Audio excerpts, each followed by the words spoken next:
Welcome back to the Crypto Trends Podcast, where we cover all things cryptocurrency, blockchain, Web 3.0, and AI. I'm Robert Croak, and I'm joined by my co-host, Armando Pantoja. Both of us and our amazing team are excited to bring you the best information, guidance, and strategies each and every Wednesday. So follow along and always remember to take notes and take action. So let's get into talking point number one. Bitcoin nears $110,000, and we're going to talk through, is this surge sustainable? I think it's so important as we get to that $110,000 mark with so much good news surrounding the crypto space, the Trump win and more updates happening with the SEC and the removal of Gary Gensler. So it looks like our predictions of $120,000 Bitcoin at the end of 2024 are coming true, and I'm so excited about it. I think when you and I were on the New York Stock Exchange floor, we did the interview, and if I remember correctly, we said 85,000 to 120,000 by the end of 2024. And being a betting person, I think we're going to crush this and hit the nail right on the head. Yeah, I agree with you. We said this over a year ago. People at the time said we were crazy because Bitcoin was around 30, 40,000. But what's driving this is confidence is at an all-time high, right? And it's really not retail confidence. It's more institutional confidence. Trump has come out again, reaffirmed a pro-crypto trend. He continues to reaffirm that. We got rumors of nation-state adoption. Other countries, and it really states, we know Texas, we know a few other states said they were going to attempt to start Bitcoin strategic reserves. There's countries more than likely doing it in secret right now. So all of these things are driving more growth in the price as speculation starts to snowball, right? Institutional investors are driving this momentum with the record ETF inflows, growing adoption. Again, the strategic reserve is a big driver of all this. Short-term resistance is at 110. We've gotten close. I think we got to 108, 109 last night, I believe. 120 is within reach, and it is realistic for us to reach 120. Now, back then it seemed crazy. Now it's a lot more likely, right? And another thing I want to add is that the Crypto.com, people don't realize what's happening behind the scenes, is that the Crypto.com CEO went down to Trump in Florida, met with Trump, trying to get influence, almost like kissing the ring of the king, right? To make sure that Crypto.com is put in a positive position as the administration moves forward in cryptocurrency. These things are happening right now all around us, and it's weird that a lot of people are still on the sidelines. We haven't seen the massive retail involvement that we've seen in previous cycles. And that's it's scary to me once because a lot of people are going to be left behind, but it's also encouraging because we still have time to accumulate.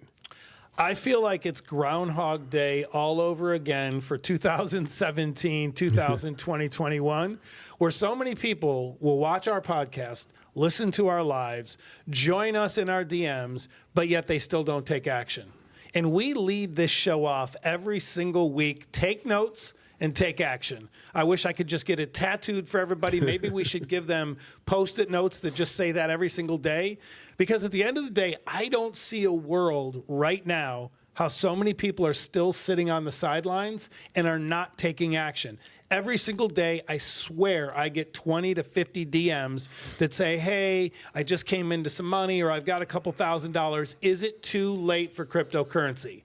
It's never too late. You should be dollar cost averaging, just like we talk about, every single time you get money. If it's weekly, if it's daily, if it's monthly, it does not matter. Stop looking at the day-to-day price.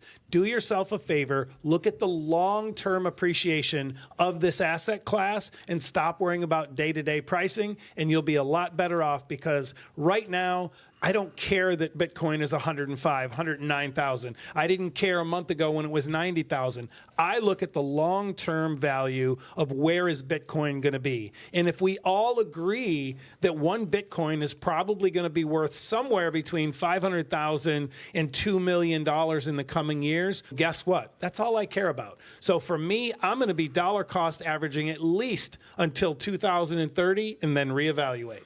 Yeah, Trump recently said that he's going to attempt, and he said this almost exact word for word. He wants to push the price of Bitcoin. He set the price to 150 early in his term. And then once he said that, a lot of analysts have moved their price targets up to 800,000 this cycle. Now, I don't know about going that high. I'm not going to speculate on that. But it shows that momentum and confidence is rising rapidly, right? Whether you're an investor, nation state, or whatever, the game is changing rapidly. And I want to reiterate, people are going to be left behind. As we're going through this podcast, I'm thinking about my young family members. I just now was thinking, I was like, man, I have to make sure I tell them to start accumulating Bitcoin now to prepare for their futures. A lot of them are in their 20s, right out of college. And it's almost, to me, we're almost at a point of desperation. And I don't want to say that in a way like grab whatever you can. What I want to say is that it's a short window, and you have to start accumulating, or you're going to get left behind. There is not another situation in me or your lifetimes that we could say was similar.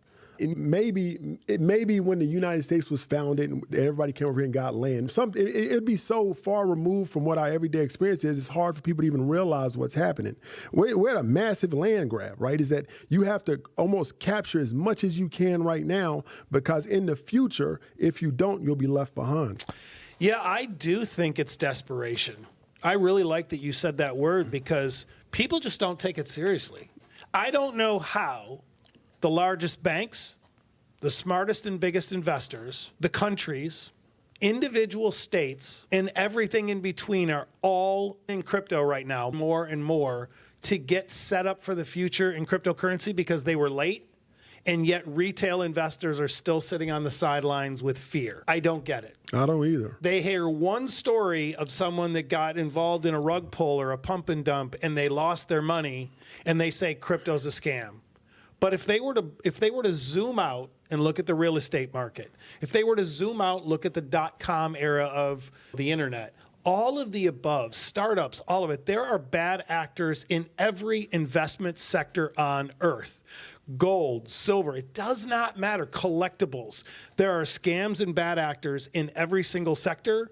But as long as you do your research, you follow the right people, like the Crypto Trends podcast, get the right information, you are going to make more money than you've ever made, because I agree with you. There is no better time than now to be building generational wealth through cryptocurrency and the associated aspects of that sector. We have blockchain, we have fractional ownership in real estate. There's so many great things that are happening right now, and people sit on the sidelines until it's too late because of fear, when they could just do the research and put themselves in a great position.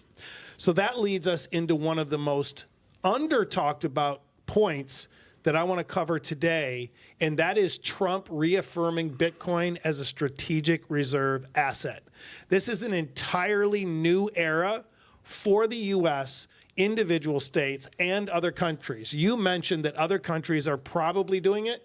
I guarantee you other countries are loading up on Bitcoin for this, because not only does it give their currency, their standard fiat currency, more stability, but it gives them a way to, like we will with the United States, to fight against all of the things that can come into play in a bad economy or a tough situation. So in these downturns, it would really add stability to the dollar and the U.S. economy. So let's talk about that, because right now, if the government were to hold this 1 million Bitcoin in a strategic reserve, I think this would be one of the biggest moves that could really change the game for the U.S. economy in the coming years. So let's walk our listeners through that. Now, the idea is not that crazy. A lot of people that are against this plan say, oh, Bitcoin, what is this, whatever. But it comes from a misunderstanding of what we're dealing with. Is that, and I have this conversation all the time, is that a lot of people say, oh, Bitcoin, what? It's just some crazy coin. It's in a database. It's much more than that. It's backed by math. There's a set supply. The supply gets halved every 4 years. There's no other system on earth that has been this transformative and as an economic system, right? Yep. Nothing else has been this advanced, I would say. It has politics built into it. It has economics. It has the most advanced technology. It's nothing combine all of these things as fluidly as cryptocurrency. So right now, let me read this. At today's price, 1 million Bitcoin would be $100 billion. Yep. Trump wants to make the United States a crypto capital. And if you're able to see the writing on the wall, the plan is really brilliant. is that I was afraid that the U.S. would wait and be the last movers. But I'm glad to see the United States is doing this, because we can still be a world leader and we could still be ahead of everybody else. Me and you talked about this over the last year. We were afraid that the United States would be protectionist. They would try to protect the traditional markets and be slow to adopt and fall behind. But I'm glad that Trump got in, if only for the reason that he could go after, and protect the United States when it comes to cryptocurrency into the future. The crazy thing is people still see Bitcoin and cryptocurrency as a scam. I don't get it. And I'm going to say this, right, is that at first I was like, maybe they don't understand it. And I was like, maybe they have some kind of blocks in their head. At this point, I'm sorry, I'm going to start questioning people's intelligence. Because even if you don't understand it, the signs of Trump doing what he's doing, the signs of other countries doing it, the signs of the banks doing it, and if you are any intelligent, you say something is going on. You may not understand it, but you wouldn't be still calling it a scam. Let's just say it's not a scam, but let's just say if it were a scam. Once the government takes out their big stamp and stamps it, it's not a scam anymore. BlackRock, Fidelity, ARK, all exactly. Of them. So even if it was, even if it started, I'm not saying it was, but let's just say it was. Once they stamp it, it's not a scam no more. It's legit. The government legitimizes things. That's what they do. They have stamps and they legitimize things. Right? That's what when you file for businesses, you file for securities. That's what the government does. They turn things that were, if they weren't legitimate, they're now legitimate now. So I don't understand it. It's the easiest money I've ever seen in my life. I've never seen an opportunity. I've been saying this for 5-6 years. I've never seen an opportunity this easy to make money. And it probably won't ever come back. That's one of the driving factors of why we're here, to educate people. Like we say all the time, it's not easy. There's volatility. There's bad actors. But if you follow the information and you follow the money, remember, I've been saying for years to all of you, you don't have to be first to an investment. You just have to be ahead of the masses. And guess what? You're still ahead of the masses. I don't care what the price of Bitcoin is. I don't care what XRP's price is today. You should be thinking about, what is this going to be priced at in 2030? What's it going to be priced at in 2035? This is what long-term investing looks like. Too many people, I believe, still look at crypto as a kid's game to go in and try and YOLO $500 and turn it into $10,000. That's possible. There are people that can do that. But for a long-term goal of investing, I still believe crypto is the best sector to be in. It almost puts real estate in a position where the numbers don't add up anymore because the returns on real estate just aren't there. The numbers don't add up right now. If I have to choose by investing $100,000 in real estate or $100,000 in crypto, I'm going to choose crypto every single time right now, even though I'm still adding real estate to my portfolio. It's just not as much because the numbers don't add up. So everyone listening, if you're not sure on what to do, dollar cost average, do your research and understand this is likely the last 2 years of being able to get in early and really have the gains that we show and talk about on a weekly basis, because by then the adoption is going to be too big. Retail is finally going to get in through all of these various vehicles that are out there, and the gains will no longer be as large as they are now. I have a question for you, because somebody asked me this, and I want to get your opinion on it. Somebody said that if Trump does get in and something you said triggered this. If he gets in and he does do the capital gains thing where there's no capital gains on cryptocurrency, American-made cryptocurrencies, how do you think that would affect the markets, like real estate? You just mentioned that, and stocks. You think people will pull money out of those and funnel them into cryptocurrency? Do you think that would affect the market? How do you think that would affect the market? I think what it'll do, and we've already seen that for the last 6 weeks, it will definitely add more value to these ISO 22, these American-made coins, but they do serve a huge purpose. And most people might not understand this, is that we are migrating all banking services from the SWIFT payment system to the ISO 22 payment system. And the coins that we talk about that have been on this big run in the recent weeks are all of these ISO 22 coins like XLM, XRP, Quant, ADA, and there's a couple other ones, HBAR. And these coins, you've seen a huge run on these coins because people are smart. if you can buy one investment versus another, and this investment has no capital gains tax, even just the word of that proposal of no capital gains tax is going to add adoption to these coins. It's going to add price appreciation, but it's also going to add investment dollars coming into the United States, because other projects that were leaning away from developing in the US are going to be like, oh shit, there's a free 25% on the table right here. So we're going to start developing more in the US versus wherever else they may be, because the US is so pro crypto. This is huge news regarding the ISO 22 coins, but it's also the adoption. People don't realize if you take Chainlink along with these ISO 22 coins and everything that's being developed in our payment systems, this is the future of money. And it's really easy for those of you that own businesses or you have family abroad or workers abroad to understand this, because doing cross-border payments, if you're trying to do a wire or send somebody money in China or anywhere else, is very expensive and difficult. Whereas you can send money with cryptocurrency in a second, and it's generally pretty much free. That is the difference. Adoption, you can say crypto has no backing, Bitcoin has nothing to back it, but ask yourself this question: what backs the dollar? What makes the dollar worth a dollar? It's a piece of paper. The only thing that makes it worth a dollar is what people say it's worth. And the same thing applies to crypto, but it's even better because cryptocurrency, each and every sector of crypto, like Bitcoin or XRP, they all have a use case that creates value. And when you talk about Bitcoin, there is limited supply, whereas with the US dollar, there will be never will there be limited supply. So they can keep printing and printing until the US completely runs out of the ability to print more, because the national debt will be too high. It already is. So I think that's another important factor here for everyone to understand as it relates to cryptocurrency. It is the future. It's happening before your eyes. So please don't sit on the sidelines. Get out there, do your research, and understand the possibilities here. So our next talking point, and we've been touching on this for a very long time, but I always think it's good to update people, is having everyone listening to understand this fusion of AI and crypto and why this is such an exciting new era of innovation.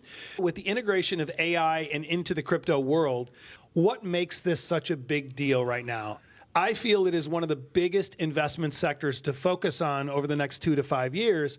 And I think back to 2022 when you and I first met, and I was calling out all of these AI coins that no one was talking about. And now they've all merged in ASI. You've got Fetch, Render, you've got Ajax, Ocean Protocol, and all of these projects have grown and grown right before everyone's eyes. But because everyone is so concerned of trying to catch the next YOLO coin, the next meme coin, they're not taking it seriously. So walk our listeners through a little bit about what this combination of AI and blockchain is and how it's opening up all these groundbreaking possibilities. Yeah, back to the meme coin conversation. The thing about meme coins is that people always see those as great opportunities, right? But over 1,000 meme coins get released every single day. Now, you may hear about the 1 out of the 1,000 that did well, but there was 999 that went to zero. Haktua coin was one that was highly publicized and still did bad. So you only hear, it's called survivalship or survival bias, is that you take a group of investments, one does well, and you think that the entire sector does well. That's not true. With AI, if you stick to the ones that we've said, they've all done well. They've all done well. That's what investing is. Investing is not throwing money against the wall and hoping it sticks. It's finding the right industries, the best possible opportunity with the right risk versus reward ratio. Anybody can get lucky on a meme coin, but the AI tokens have been consistently producing gains over the last 2 years, and they will continue to do that. Movement we saw in stocks with NVIDIA, SoundHound, Palantir, it's going to move right over to crypto. And we're going to see a lot of gains, especially with ASI, especially with a lot of these other tokens that are coming out. And the real reason is because blockchain needs AI. They need those AI agents to move money around, move property around, to manage the blockchain, manage the security. There's one that releases called Story Protocol. It recently introduced a framework that allows autonomous AI agents to trade intellectual property without any human involvement. That's the future of blockchain, is that, but I don't think a lot of cryptocurrencies, now I think Bitcoin is a store of value, but Ethereum, I don't believe will ever be used as a currency or even a store of value. It's going to be used to move money and move assets around in the future. It's a worldwide computer. So a lot of these other, Solana's the same thing, is a lot of these blockchains were never meant to be currencies. Yep. They were meant to do things like this. When you built that second layer on third layer that are AI driven, that's what's going to create those use cases for the programmable blockchains like Solana, like ADA, like Ethereum. Yep. And that's the future. AI is going to finally merge with blockchain, and then it's going to give a lot of these blockchains their true use case. Yeah, it's going to be interesting in the future to see where this country goes. Where does the global economy go? So in the future, we know we're going to see a universal basic income. It's going to happen. We know we're going to see complete AI integration into our daily lives. We know humanoid robotics are here to stay. And our goal here is to help gather, break down that information, and help our listeners that dedicate the time to this podcast to learn from all of it and understand where are the best investment strategies for the future, but also what can they do in their own lives to make their life more efficient and more profitable so they can live a better quality of life. And I saw this the other day, Vitalik Buterin, he calls this information finance, where AI agents operate prediction markets and trade with more efficiency than humans. And I don't think this is just theoretical. I think we're already seeing it in action, and we're going to see more and more money going into these AI-themed tokens. And they've already added over $3 billion in market cap just since October, with projects like Zerbro, Virtual's Protocol leading the charge. But also, it's just really keeping an eye. I saw something the other day that I really enjoyed, and I'm going to recite it, and it wasn't my take, but I think it makes a lot of sense. And this person who's very well known in the crypto space, that his belief is Ethereum will outperform Bitcoin in the next year, and Solana will outperform Ethereum in the next year, and Ondo Finance will outperform Solana in the next year. And the reason that makes sense to me, and I think it's really spot on, is that as we talk about this integration of AI into finance and getting our global payment systems and everything more streamlined, there will be a day where we won't have these 28% interest credit cards. There will be a day where it doesn't cost us $65 to send an international wire, or $35 or whatever it costs, to somebody that we need to get money to. All of this goes away via the use of blockchain through AI technologies, and that is why Ondo Finance has been one of my big call-outs of the last year, along with Pendle Finance. But all of this is game-changing for the future of cryptocurrency and where we're going. So let's get into our last talking point for today, and that is stablecoins. Are they going to have explosive growth in 2025? What do they mean? I feel that there's going to be a breakout year for stablecoins. We've already seen this year, as we've seen Tether, which is USDT, grow and really get more stability and liquidity. And then also the recent launch of RL USD from Ripple and XRP. This is more positive evidence of use case growth and adoption in the crypto space. So I'm really excited to see that RL USD did get approved in a reasonable timeline, and that I think it's going to really help bolster the price action around XRP as well. So talk through that a little bit with stablecoins. What are your updated predictions in some of this with XRP, XLM? And then let's go from there. Yeah, so I just want to touch on something. We've been talking about RL USD since the last episode on our own individual pages. And a lot of people have wrote me and said, Armando, where do I buy it? Where do I get it from? And I'm like, why?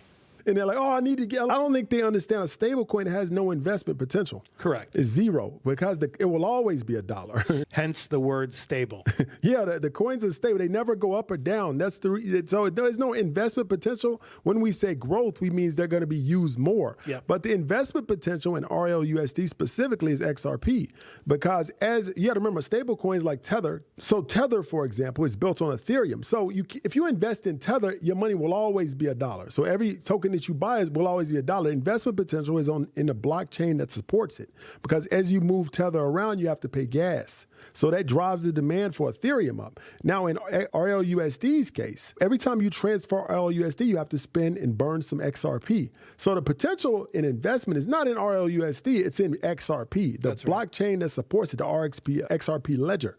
So that's what people need to focus on, right? Before stablecoins, I remember trading was horrible, right? Because if the entire crypto market was dropping, there was nothing there was nowhere to go. Right. You trade Bitcoin to Ethereum's dropping too. Trade Ethereum to XRP, it's all dropping. So stablecoins gave a way out for people to take money out and hold it somewhere until things started to stabilize and get better. But it also allowed banks and institutions to come in because they had some way that they can hedge against that volatility. So I think stablecoins are very much needed in the future. I think they're going to grow a lot in use, not value, but use. And they're going to push their associated blockchains up a lot. It really just goes to the point is as we get more adoption, more tools, and more investment alternatives, it just gives us just more ways to make money in the crypto space. I've been talking a lot about staking lately because a lot of people aren't staking still. There's a lot of different tools and more come to market every single week. So we are so excited. Thank you all for joining this week. Next week's episode is going to be a fun journey of all of our call-outs from 2024, what happened in the markets, what are our predictions for 2025, and where the crypto markets are going to go in the future. So thank you all for stopping by each and every week and supporting the Crypto Trends Podcast. You can find us at Crypto Trends Podcast on Instagram, Apple, YouTube, and of course, Spotify. So thank you all for joining. If you find value and you really like the podcast, please share with a friend, give us that 5-star review so we can keep providing you the best information and guidance each and every week. Thank you so much.